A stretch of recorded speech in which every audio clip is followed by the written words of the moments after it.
She died 3 weeks after I moved out, and now everyone says I killed her. But no one knows what I did to keep her alive. No one knows what I found on her phone the night I finally broke. I want to say something before I tell you any of this. I want it clear so there's no confusion. I loved her. I don't love her in the past tense, even now, even after everything. I loved her like she was the only warm thing in a cold apartment. I loved her enough to clean her kitchen when she couldn't get out of bed. I loved her enough to learn the exact way she liked her egg soft, scrambled with a pinch of salt because for 3 months, that was the only food she could keep down. I loved her enough to write little notes and leave them on her nightstand before work doodles. Stupid doodles.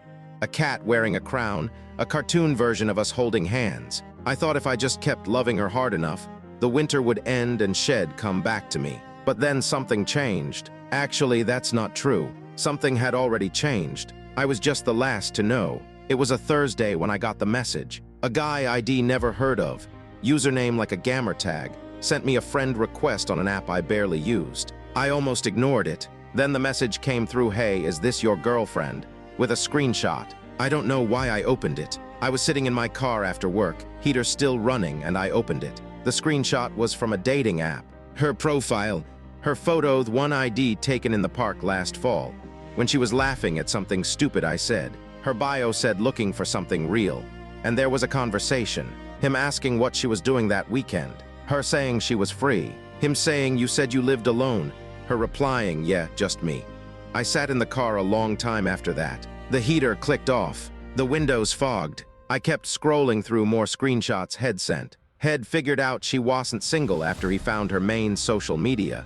Saw me in her photos. He said he thought I should know. He said he was sorry. I went inside and didn't yell. I've thought about that a lot. I didn't yell. I sat on the edge of the bed and asked her, "Can we talk?" She was under the covers the way Shed been for days. She didn't look at me.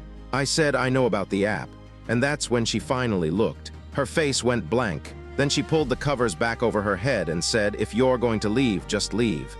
I think I cried. I know I asked her why. I said, "I do everything. I do everything for you." She didn't answer. She just lay there under the duvet and let me sit on the floor beside the bed, crying, until the light through the blinds turned orange and then died. I slept on the sofa that night. I didn't sleep, really. I lay there listening to the furnace kick on, listening to the silence from the bedroom. I thought about the way ID rearranged my whole life around her. The chores, the meals, the appointments. The therapist ID been calling every week to make sure she remembered to go. Because if I didn't, she wouldn't. The friends ID gently nudged to come by, because Shed stopped reaching out. And the dating app. The way Shed typed just me like ID never existed. In the morning I packed. Not angrily. I folded my clothes, put my cats in their carriers. She was still in the bedroom. I heard her get up once to use the bathroom, but she didn't come out. And before I left, I did something that maybe sounds crazy to someone who wasn't there. I cleaned the kitchen. I scrubbed the counters. I restocked the fridge with the things she liked. I made a week's worth of meal prep, those soft scrambled eggs. Soups, cut vegetable sand, labeled everything with dates. I called her therapist's office and spoke to the receptionist. I said she's going to need extra reminders. I won't be here to make sure she goes. I texted 2 of her close friends. I told them I was leaving, that she was struggling, that they needed to check on her. One told me to go fuck myself. The other never replied. Then I left. I drove to my parents' house with my cats in the back seat. And I thought maybe that was the end of one hard thing and the beginning of another. It wasn't. For 3 weeks, I didn't hear from her directly. I heard from mutual friends. I heard from her friends, ones who'd cursed me out, spreading the story that ID abandoned her when she was at her lowest. My parents, who can't keep anything off social media, posted about me coming home, and people drew their own conclusions. The narrative was already forming before she died. I was the villain who'd left a depressed woman because she was too much work. No one mentioned the dating app. No one mentioned the screenshots. I didn't know how to tell them without sounding defensive, and maybe I was too tired to try. Then a couple of weeks ago, I got the call. Her mother, I didn't even know her mother had my number. She said my name, then she's gone. She took her life, and she hung up. I cried. I cried so hard my vision went spotty. I sat on the floor of my childhood bedroom, 32 years old, sitting on a carpet with cartoon planets, and cried until my chest seized. Then the messages started. Her friends, her family, even people I barely knew. They found me on every platform. I hope you're happy. You did this.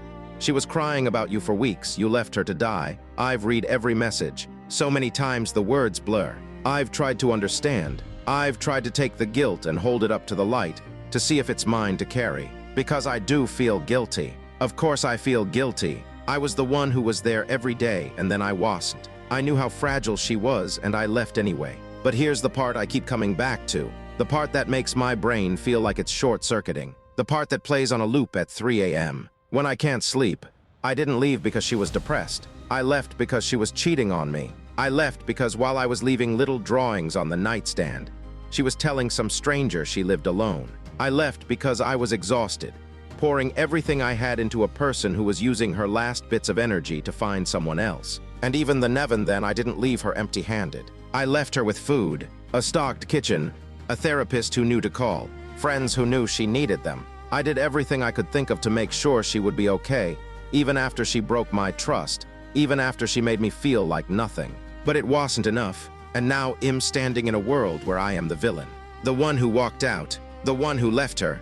Every time I try to explain, I hear myself and wonder if I'm just making excuses. Because if I really loved her, shouldn't I have stayed? Shouldn't I have swallowed the betrayal and kept being her caretaker? Isn't that what love is supposed to be, unconditional? Then I think, when does it stop being love and start being something else? When do you get to stop setting yourself on fire to keep someone else warm? When do you get to say, I'm hurting too, and I need to leave before I disappear completely? I don't have an answer. I don't know if there is one. I just know that I wake up every morning with my chest full of broken glass, and I go to sleep every night replaying that last morning. The clean kitchen, the labeled meals, the call to her therapist, the friends I texted, the door closing behind me. I did my best. I really did. And my best still ended with her dead, and everyone I know pointing at me. So what does that say about me? What does that say about what I was doing all those months? Was I helping, or was I just pretending? Was I keeping her alive, or just making myself feel useful while she slipped away anyway? I don't know. I don't know anything except that she's gone and I'm still here.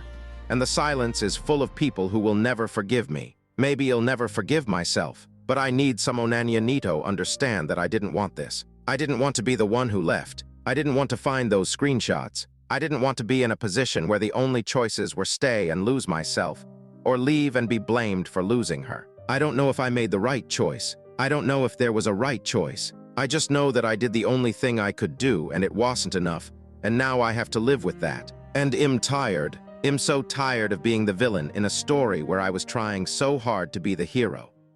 Hello, I'm Dr. Julian Reed. Let us examine the woman's final act through a cold, clinical lens. She suffered from seasonal depression, yet she also engaged in covert infidelity via a dating app while receiving extensive, almost parental care from her partner. When confronted calmly, she refused discourse and effectively expelled him. His departure was meticulously restocking, alerting her therapist and mobilizing her friends. 1 month later, she died by suicide. What pattern emerges? I name it instrumental suicide as relational retribution. This is not a spontaneous cry for help. It is a delayed, targeted annihilation of the ex-boyfriend's moral standing. Her depression was real, but so was her agency. She chose to cheat rather than communicate her needs. When the safety net of his devotion was withdrawn, not cruelly, but rationally, in response to betrayal, she did not reach out to the therapist or friends he had primed. Instead, she waited a month, then ensured her death would be read as a verdict. You left me, so you killed me. You, the young man, are drowning in guilt and public condemnation. Let me validate you. You performed above and beyond the duty of any partner. You did not abandon her in a crisis. You exited a relationship where your trust was shattered. And you even arranged a post-departure support system. Her suicide is not your fault. It is a tragic endpoint of her own untreated pathology, likely a borderline or avoidant structure that weaponized her own death to punish the one who finally set a boundary. And yet, here is the moral ambiguity that haunts you. Could you have stayed? Would that have saved her? Or would it have enabled her further, trapping you as a permanent caretaker while she continued to betray you? The public blames you because suicide transfers guilt easily. It is simpler to shame the living than to hold a dead woman accountable for her choices. Let me end with a question for those who judge you. And for you yourself, if loving someone means sacrificing your own right to leave when betrayed, if your staying is the only thread between them and death, then is that love or a hostage situation?